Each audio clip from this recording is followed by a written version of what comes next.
Hello everyone, स्वागत है आपका अपने चैनल टीचिंग विद वाणी में।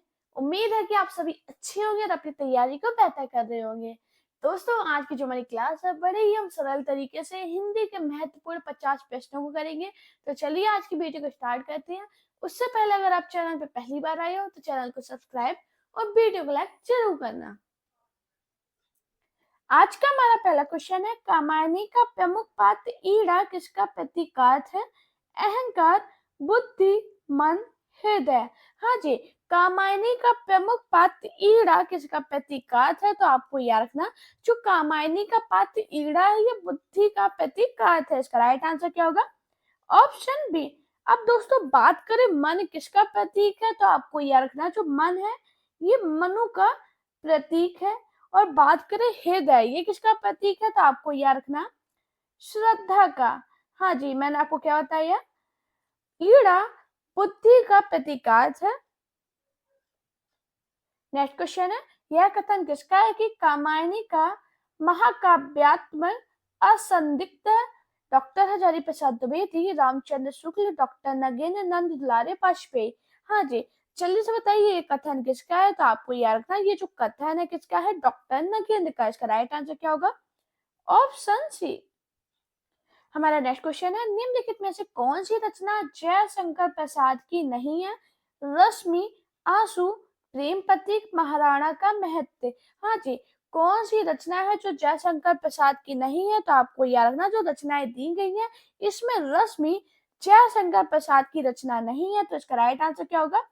Option A. बात करें रश्मि किसकी रचना है, तो आपको याद रखना ये महादेवी वर्मा की रचना है। किसकी है? तो आपको याद रखना महादेवी वर्मा की रचना है, ये जयशंकर प्रसाद की रचना नहीं है।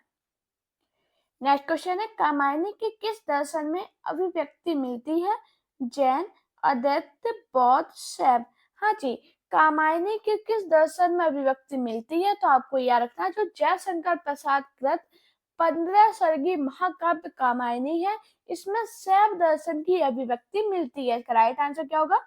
Option D. मैंने आपको क्या बताया, जयशंकर प्रसाद कृत 15 स्वर्गीय महाकाव्य कामायनी में शैव दर्शन की अभिव्यक्ति मिलती है। हमारा नेक्स्ट इंपॉर्टेंट क्वेश्चन, यह कथन किसका है कि वस्तु विन्यास की दृष्टि से कामायनी को दुखांत रचना मान लेने से कोई आपत्ति नहीं है?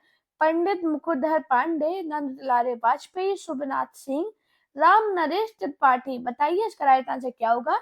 ये कथन किसका है? तो आपको याद रखना वस्तु विन्यास की दृष्टि से कामायनी को दुखांत रचना मान लेने से कोई आपत्ति नहीं है। ये जो कथन है नंद दुलारे वाजपेयी का है।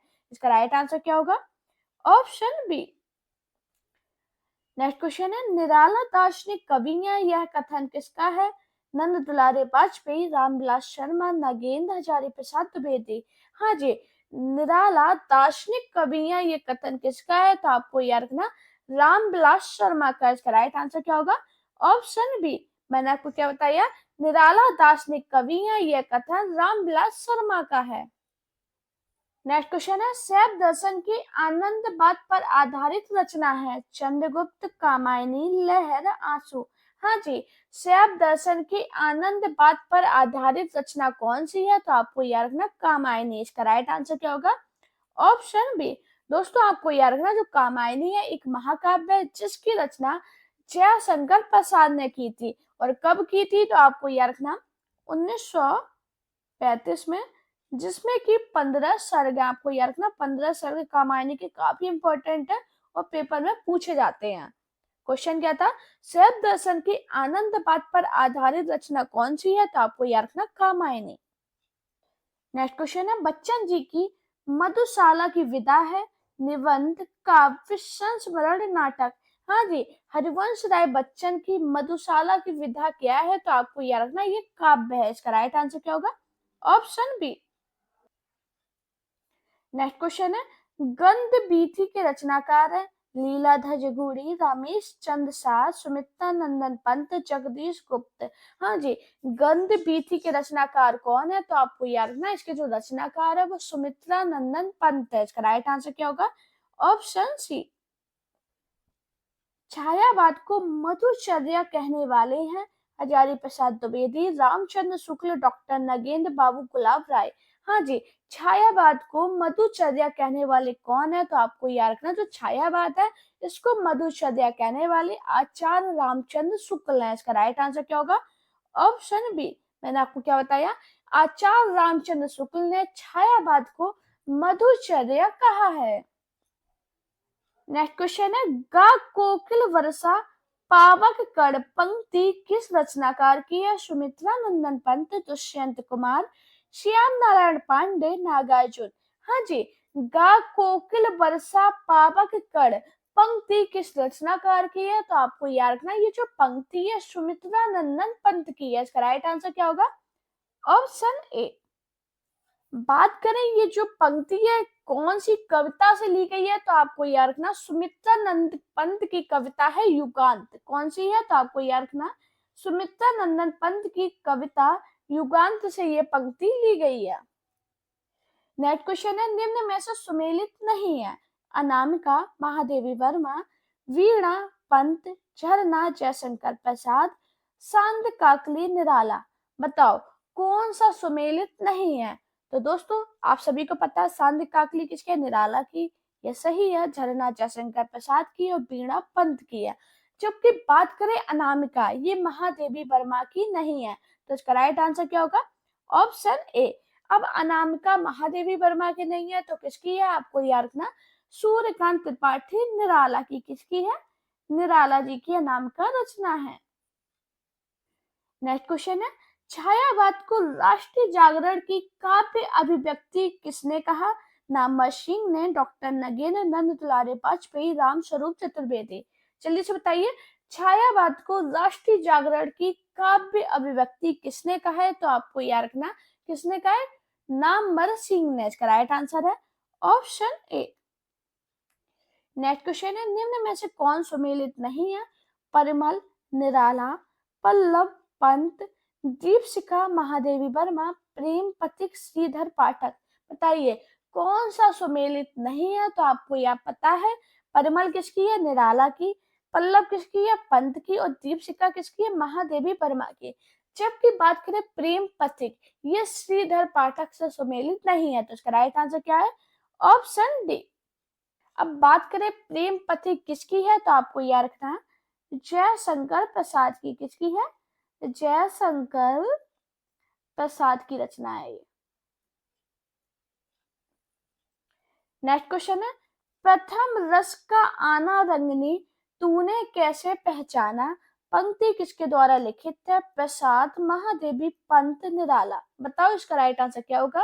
हाँ जी, प्रथम रश्मि का आना रंगनी तूने कैसे पहचाना, ये जो पंक्ति है किसके द्वारा लिखित है? आपको याद रखना, सुमित्रा नंदन पंत द्वारा। इसका राइट आंसर क्या होगा? ऑप्शन सी। नेक्स्ट क्वेश्चन है, नेहा रश्मि नीजा की काव्य संग्रह किनके हैं? सुमित्रा नंदन पंत, मुक्तिबोध, निराला, महादेवी वर्मा। हाँ जी, नेहा रश्मि नीजा ये काव्य संग्रह किनके हैं? तो आपको याद रखना, किसके हैं? महादेवी वर्मा के। इसका राइट आंसर क्या होगा? Option D. नेक्स्ट क्वेश्चन है, श्रद्धा नामक पात्र किस महाकाव्य में है? कामायनी, प्रिय प्रवास, साकेत, गोदान। हाँ जी, श्रद्धा नामक पात्र किस महाकाव्य में है? तो आपको याद रखना, जो श्रद्धा नामक पात्र है कामायनी महाकाव्य में है। इसका राइट आंसर है ऑप्शन ए। अब कामायनी महाकाव्य किसका है? तो आपको याद रखना, जयशंकर प्रसाद का। किसका है? जयशंकर प्रसाद का कामायनी महाकाव्य, जो कि बहुत ज्यादा फेमस है और इम्पोर्टेंट भी है। नेक्स्ट क्वेश्चन है, कामायनी का प्रमुख पात्र है? राम, रतन सेन, कृष्ण, मनु। ये बहुत इंपॉर्टेंट क्वेश्चन है, काफी बार पेपर में पूछा गया। बताइए कामायनी के प्रमुख पात्र कौन सा है? तो आपको याद रखना, जो कामायनी का प्रमुख पात्र है वो मनु है। इसका राइट आंसर है ऑप्शन डी। मैंने आपको क्या बताया? कामायनी का प्रमुख पात्र मनु है।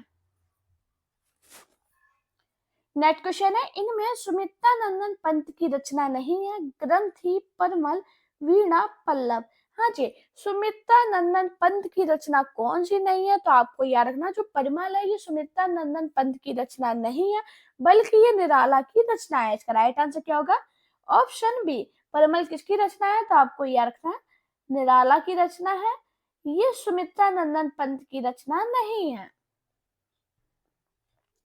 नेक्स्ट क्वेश्चन है, हालाबाद के प्रतिष्ठित कवि हैं नरेश मेहता, हरिवंश राय बच्चन, अमिताभ बच्चन, धूमिल।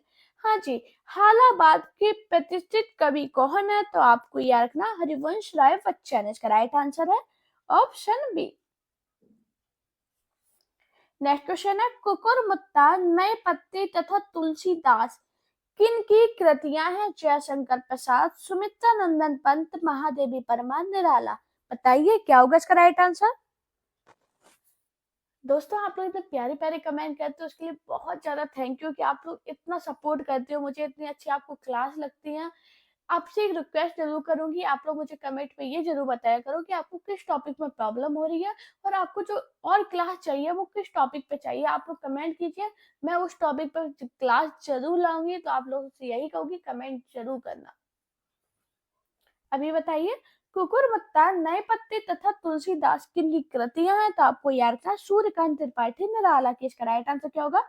ऑप्शन डी, जिसमें सबसे ज्यादा इंपॉर्टेंट है तुलसीदास। ये बहुत रचना पूछी जाती है किसकी है? तो आपको याद रखना सूर्यकांत त्रिपाठी, निराला की। नेक्स्ट क्वेश्चन है, किस अनुभूति की प्रधानता के कारण छायावादी काव्य को स्थूल के प्रति सूक्ष्म का विद्रोह माना गया?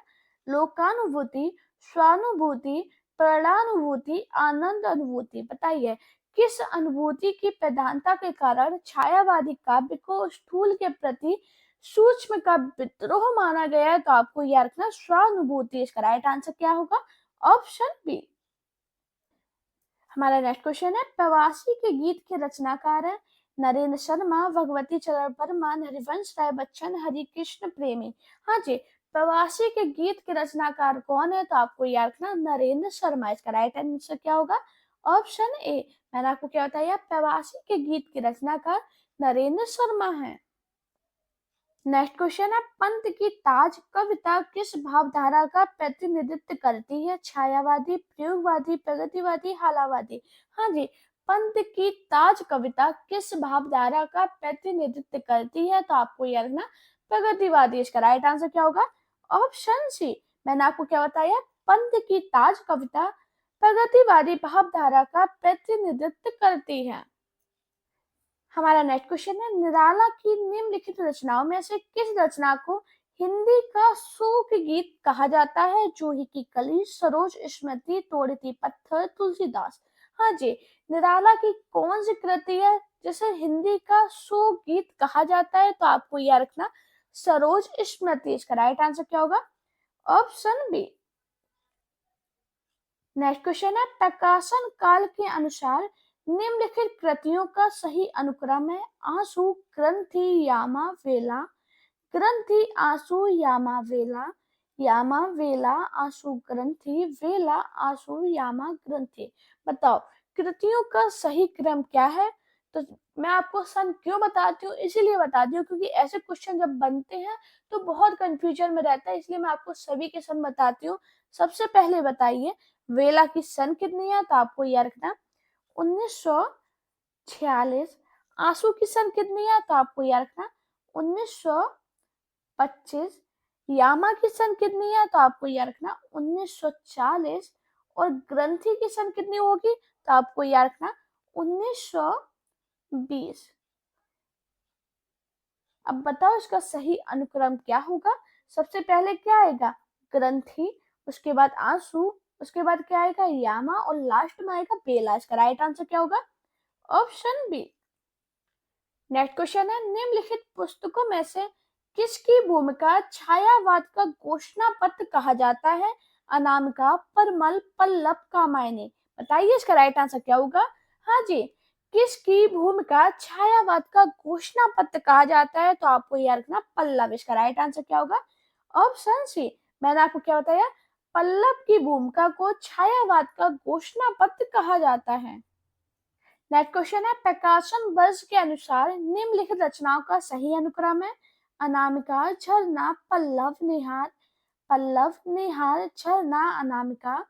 झरना, अनामिका, पल्लव, निहार। झरना, पल्लव, अनामिका, निहार। बताओ इसका सही अनुक्रम क्या होगा? सबसे पहले क्या आएगा, इसमें भी सन आ गई ना, इसलिए बताती हूँ। अब बताओ झरना की सन कितनी है, तो आपको याद रखना 1918। पल्लव की सन कितनी है, तो आपको याद रखना 1928। अनामिका की सन कितनी है, तो आपको याद रखना 1923। और जो निहार है इसकी सन कितनी है, 1930। अब सबसे पहले क्या आएगा, झरना, उसके बाद क्या आएगा, अनामिका, पल्लव और निहार किसमें है, ऑप्शन जल्दी से बताइए, ऑप्शन सी में। इंपॉर्टेंट क्वेश्चन है, आप स्क्रीनशॉट जरूर ले लेना। हमारा नेक्स्ट क्वेश्चन है, प्रकाशन वर्ष के अनुसार जयशंकर प्रसाद की रचनाओं का सही अनुक्रम है आंसू, लहर, कामायनी, प्रेम पथिक। प्रेम पथिक, लहर, आंसू, कामायनी। प्रेम पथिक, आंसू, लहर, कामायनी। लहर, प्रेम पथिक, कामायनी, आंसू। बताइए क्या होगा इसका राइट आंसर। दोस्तों आप किसी भी एग्जाम की तैयारी कर रहे हो, अगर आप ये क्वेश्चन कर रहे हो तो आप ये समझ लीजिए आपकी सभी एग्जाम की तैयारी हो रही है। वो कहते हैं ना, मिल ही जाएगी मंजिल भटकते भटकते, गुमराह तो वो है जो घर से निकले ही नहीं। तो आप अगर आप डेली क्लास पढ़ोगे और चीजों को समझोगे तो उसके बाद आप किसी भी एग्जाम की तैयारी करो, आपका एग्जाम बहुत अच्छा जाएगा। मैं विश्वास दिलाती हूँ, अगर आप क्लास देखती हो डेली और चीजों को समझते हो तो आपको सिलेक्शन कोई नहीं रोक सकता। अभी इसका आंसर बताइए, प्रकाशन वर्ष के अनुसार जयशंकर प्रसाद की रचनाओं का सही अनुक्रम क्या होगा। तो सबसे पहले बताइए लहर की सन कितनी है, तो आपको याद रखना 1933। प्रेम पथिक की सन कितनी है, तो आपको याद रखना 1914। कामायनी की कितनी है, मैंने अभी बताई थी 1935। और आंसू की कितनी है, तो आपको याद रखना 1925। अब सबसे पहले क्या आएगा, प्रेम पथिक, आंसू, लहर और कामायनी। तो किस ऑप्शन में, ऑप्शन सी में। इसका राइट आंसर क्या होगा, ऑप्शन सी।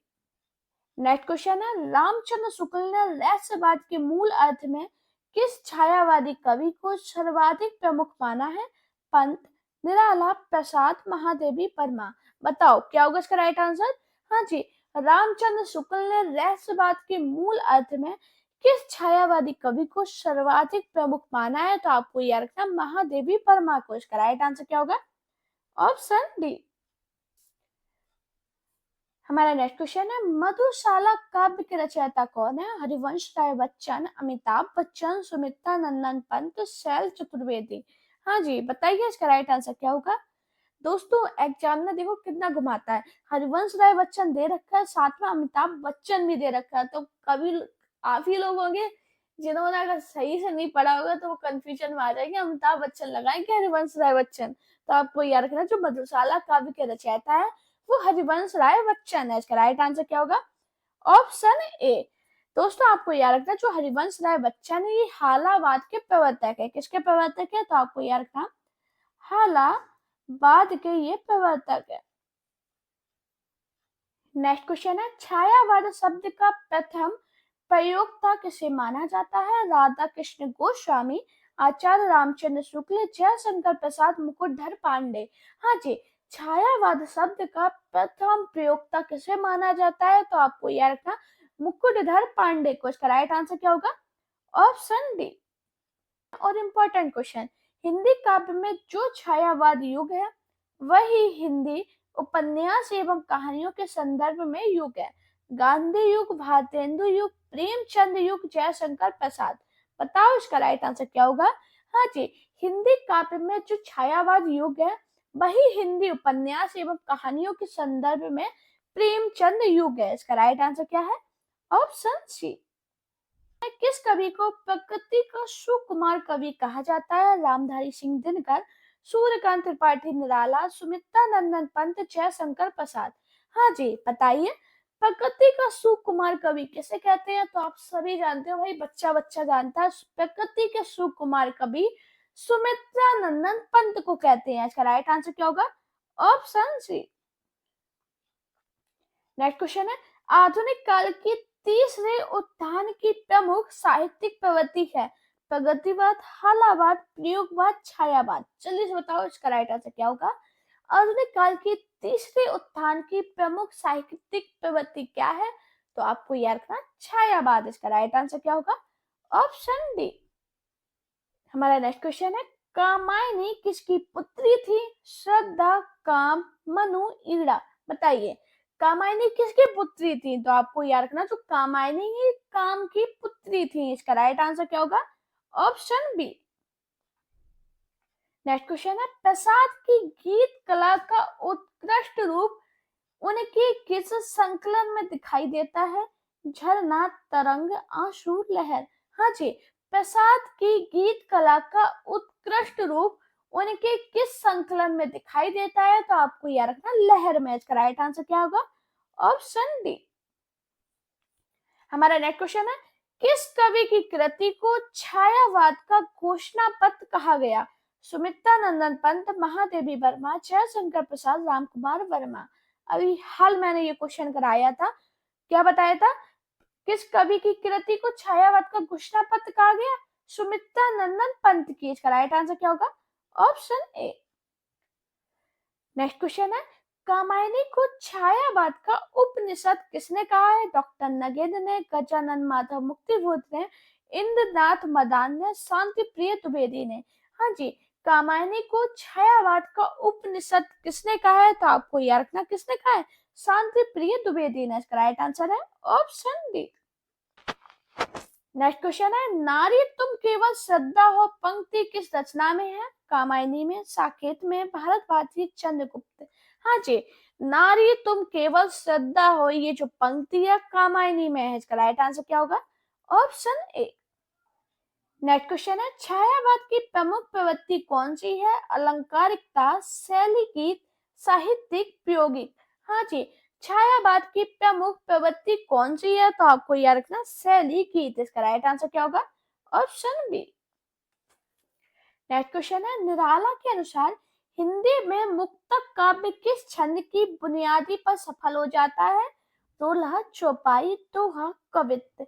हाँ जी, निराला के अनुसार हिंदी में मुक्तक काव्य किस छंद की बुनियादी पर सफल हो जाता है? तो आपको याद रखना कवित्त। इसका राइट आंसर है ऑप्शन डी। नेक्स्ट क्वेश्चन है, कलाधर उपनाम से रचना करने वाले का नाम है? सुमित्रा नंदन पंत, महादेवी वर्मा, सूर्यकांत त्रिपाठी निराला, जयशंकर प्रसाद। हाँ जी, कलाधर उपनाम से रचना करने वाले का नाम क्या है? तो आपको याद रखना जयशंकर प्रसाद। इसका राइट आंसर क्या होगा? Option D. नेक्स्ट क्वेश्चन है, इसने निर्झर बह गया, रेत ज्यों तन रह गया। उपरोक्त गीत किस कवि का है? जयशंकर प्रसाद, नरेंद्र शर्मा, सूर्यकांत त्रिपाठी निराला, राम कुमार वर्मा। बताओ इसका राइट आंसर क्या होगा? हाँ जी, इसने निर्झर बह गया, रेत ज्यों तन रह गया। ये जो गीत है किस कवि का है? तो आपको याद रखना सूर्यकांत त्रिपाठी निराला का। इसका राइट आंसर है ऑप्शन सी।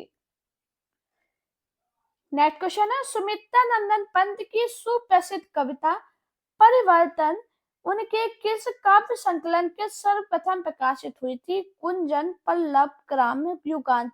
हाँ जी, सुमित्रा नंदन पंत की सुप्रसिद्ध कविता परिवर्तन उनके किस काव्य संकलन से पहले प्रकाशित हुई थी? तो आपको याद रखना कुंजन से। इसका राइट आंसर है ऑप्शन ए।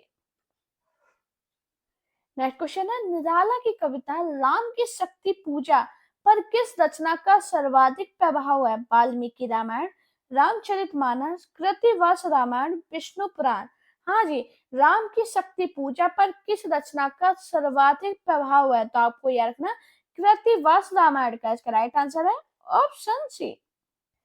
नेक्स्ट क्वेश्चन है, अंग्रेजी में जिसे रोमांटिसिज्म कहते हैं हिंदी में उसे क्या कहते हैं? प्रयोगवाद, छायावाद, प्रगतिवाद, प्रतीकवाद। बताओ क्या होगा इसका राइट आंसर? हाँ जी, अंग्रेजी में जिसे रोमांटिसिज्म कहते हैं हिंदी में उसे क्या कहते हैं? तो आपको याद रखना छायावाद। इसका राइट आंसर है ऑप्शन बी। नेक्स्ट क्वेश्चन है, पंत जी की ग्राम्य कृति का संबंध है ग्रामीण परिवेश से, कल्पना लोक से, प्रगतिवाद दृष्टि से, नई कविता से।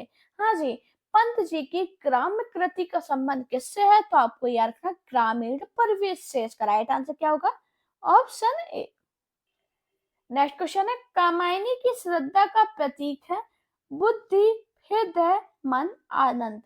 इसका आंसर सभी लोग मुझे कमेंट में बताना है, क्योंकि इसका आंसर मैंने स्टार्टिंग में ही आपको बताया था। तो अब देखते हैं कितने लोगों ने सही से क्लास को पढ़ा है, समझा है और उन्हें याद है। नेक्स्ट क्वेश्चन है, साहित्यिक क्षेत्र में सर्वाधिक विरोध किसका हुआ था? प्रसाद का, दिनकर, निराला, हरिओद। हाँ जी, साहित्यिक क्षेत्र में सर्वाधिक विरोध किसका हुआ था? तो आपको याद रखना निराला का। इसका राइट आंसर क्या होगा? Option C. दोस्तों, अगर आपको मेरी वीडियो पसंद आए तो वीडियो को लाइक कीजिए, चैनल को सब्सक्राइब कीजिए, अपने दोस्तों के साथ इस वीडियो को शेयर करना। मेरा Telegram account, Insta account, Facebook page पे मुझे फॉलो कीजिए। अपना प्यार और सपोर्ट चैनल पे इसी प्रकार बनाए रखिए। Thank you guys watching this video.